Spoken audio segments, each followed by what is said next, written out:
Afternoon, folks. We got Jaylen Reed here for you all. As always, please use the raise hand function on Zoom and we will get to questions from the room. Go ahead, Tyler Donahue. Thank you. Hello, Jaylen. How are you today? Hope you're doing well. I wanted to ask about Dejan Lane, I should say. He had a chance to play 30 snaps last game, a career high for him, was out there a bunch, getting you a chance to also move to the line position. How would you describe the impact he's been able to make? And what do you think about being able to play a bit more in the box like you did? The impact that he's been able to have for the team has been great.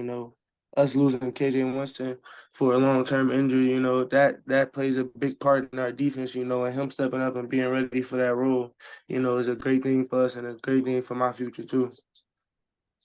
Max Ralph. Hey, Jaylen, appreciate the time. You guys as a defense have, given up a couple of opening drive touchdowns this year, but obviously been phenomenal in the third quarter, second half. So what do you think it is about this group that has been able to become so much more dominant as the game goes on? I think it's just something about being resilient as a group. That's something we pride ourselves on. We don't really, that's not our goal to give up a touchdown on the first drive, but if it happens, we just move on to the next play, 6-second mentality, and just keep going on about the game and keep your head on straight. That's the main thing. Rich Scarcella. Thanks for your time, Jaylen. It looks like USC has a pretty balanced offense. And I was wondering, what have you seen from them, and are they different than any of the teams that you've already faced? They're a heavy pass offense. I feel like the quarterback is a great player. They have great receivers. Great players to be able to make the plays that they're asking for. I think it's just more of a spread offense. It's something we saw before, but not as much as they did. So we'll be prepared though. Greg Pickle. Jaylen, you just mentioned it, but they do throw the ball a lot. What are your initial impressions on film about their quarterback, Miller Moss? He's a great player. He has a great arm, great accuracy. He makes great decisions with the ball. And I feel like the offensive coordinator does a great job of setting him up for success. It's a great job. It's a great opportunity for our defense this weekend. Joe Smeltzer. Hey, Jaylen, thanks for the time. So, in keeping with the theme of USC's offense, I think a lot of people feel that this receivers group is the best that the Penn State secondary will have faced to this point in the season. Would you agree that it is the best? And what about their receivers specifically stick out on film to you? I feel like for sure they have a lot. I wouldn't say they're the best, but I feel like they have more than what other people have. They have more depth than what we have been seeing. When you got a group like that, they're all talented, they're big, fast, and run. That's going to be a huge test for our defense. Joel Haas. Yeah, Jaylen, sort of going off the last few questions about USC, it looks like it'll probably be the toughest offense you guys have faced so far. Do you guys in the secondary specifically view this as kind of a big opportunity to prove yourselves compared to the previous games? Yeah, for sure. When you got an offense like USC's, as a defensive back, this is supposed to be a game you're supposed to be excited for. They pass the ball a lot, and that's something that we want. And it's something so we can prove that we're still the best DBs out there. Rich Scarcella. Jaylen, what have you seen from Zaki in this season so far, and especially since KJ's injury? I feel like he's been the same all season. I feel like he's been a good, consistent player. I don't feel like KJ's injury has made an instant jump or anything. I think it just put more lights on him because, KJ had a lot of lights on him, and then it was 3 of us, and now it's 2 of us. And, when you got a guy like Zaki that's always been consistent, he's been consistent since he's been here, and a guy like that, that you've seen put in the preparation and the work to put it in, it's a great thing and a great thing to see it on Saturday. Tyler Donahue. Jaylen, how would you describe the impact of those transfer cornerbacks, Jaylen and AJ? Obviously, they played a bunch of football, started a bunch of games. How much have they meant to the defense since they arrived here on campus? They mean a lot, Jalen Kimber, he's a fifth year, he has a lot of experience, in college football. AJ Harris, a sophomore, he played a lot at Georgia, They bring a lot to the team, and it helped us a lot, Coach T decided to go in, Coach T and Coach Franklin, they decided to go into the transfer portal to get corners.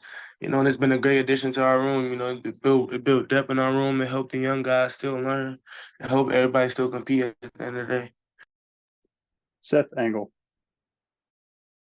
Jaylen, we've talked a lot about Daewon Lane over the past few weeks, but another freshman that we've seen, a little bit over the past couple of weeks has been Vabu Toure.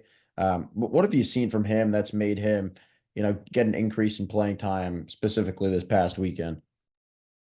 Vabu, he's a young guy. He reminds me a little bit of myself. He's a very quiet guy. Laid back. But he's always willing to learn. He's a very smart kid, very talented, very athletic. He's the type of kid that's always willing to. It's like a sponge. He asks questions all the time. So it's exciting to see that he's starting to get a little playing time with Coach Dex. And excited to see his growth in the future. Joe Smeltzer. Jaylen, we had you on Zoom earlier this season. I think it was a few days before the Bowling Green game, and you said that your maturity is something that you've been working on in preparation for the NFL draft next year. Not to get too far ahead, but how far do you think you've come in your maturity since you've gotten to Penn State, and what's been the key for you in becoming a more mature player as you've gone on? I'm really just being a sponge to the guys that did it before me, like Jair Brown, just being a sponge to them guys and seeing how they did it. Because if they did it, I got the talent and enough aspects to do it too in my own way, just figuring out myself personally and and figuring out like how am I gonna do this thing, and see how the ways that they did it and take off little details and put it in my own perspective. All right, folks, we got time for 3 more questions. We'll go Greg Pickle, Rich Scarcella, then Tyler Donahue. Go ahead, Greg. Jaylen, how does leaving on Thursday change, or does it change the way you go about preparing for this week? And then what are the keys for you guys once you get out there to make sure you're adjusted and ready to go with the time change and everything else? I don't think it's no change, and the stuff for out there, I don't really know about how we're going to do it. I know we're still going to be ready. I'm pretty sure they got a great plan. Rich Scarcella. Following that up, Jaylen, how is this trip for this game in the middle of the season different from the Rose Bowl trip that you made a couple of years ago? How do you look at it? How do you look at it as being different? I would just look at it as the next game. If you ask me honestly, I just feel like it's just the next game. The Rose Bowl is something different. That's my last game. That was the last game of the season, Rose Bowl. This time it's just another opportunity to go 1-0. Just gives USC in California. All right, Tyler Donahue, last question. Thanks, Matt. Yesterday we heard from James Franklin, Jaylen. He said that Zane Duran is the most disruptive defensive tackle he can remember Penn State having in recent seasons. With how he's playing right now on the interior of the defensive line, what does it do for everybody else on the defense? How are you seeing it have a positive impact across the field? You got a disruptive defensive tackle like that, it causes stress for the whole offensive line that's going against it, because usually going to the games, we got Abdul and Denai out there, and people put a lot of focus on them, so it leaves Zane and Devon with a lot of one-on-ones, And when you got a defensive line like that that's going in the backfield and eating like that, it helps our DBs, it helps us cover for less amount of sacks, even though we know in that up front they're gonna get home. So it's just a great feeling for the defense, a great thing for his future, and great seeing his things come to the light. Thanks, Jaylen. Thanks, folks.